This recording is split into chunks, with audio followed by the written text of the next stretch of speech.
Yeah, I think that from a general point of view, if you want to assess the risk towards a given threat, you have to take into account both the increase of the probability of occurrence of the disease or the infection, but also the consequences of such an introduction. So applied to BVD,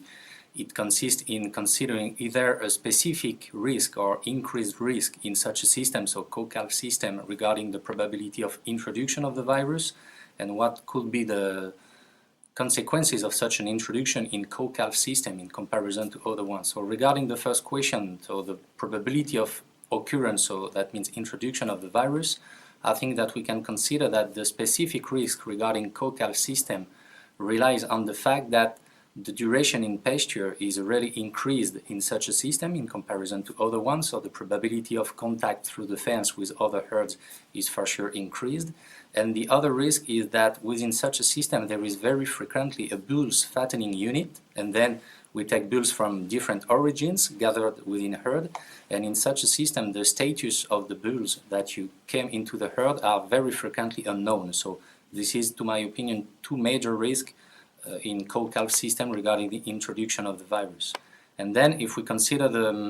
the risk related to the transmission of the virus, of the spread of the virus within herd, I think that the main risk in co-calf system relies on the fact that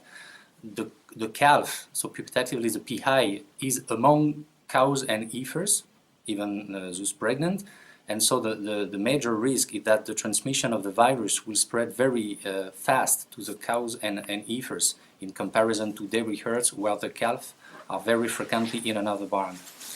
And lastly, the consequences of introduction of the virus in beef herds, I think it's mainly problematic because you can have a delay between the clinical signs, abortion or fertility disorders, for example, which are similar in beef and in dairy and beef herds. But the problem is that there could be an increased delay between the introduction of the virus and the suspicion by the farmer, because abortion and fertility are not so well monitored in beef herds than in dairy herds. So when we gather, let's say, the higher risk of introduction due to contact which are very hard to control in pasture, and also the risk of introduction through bulls, for example,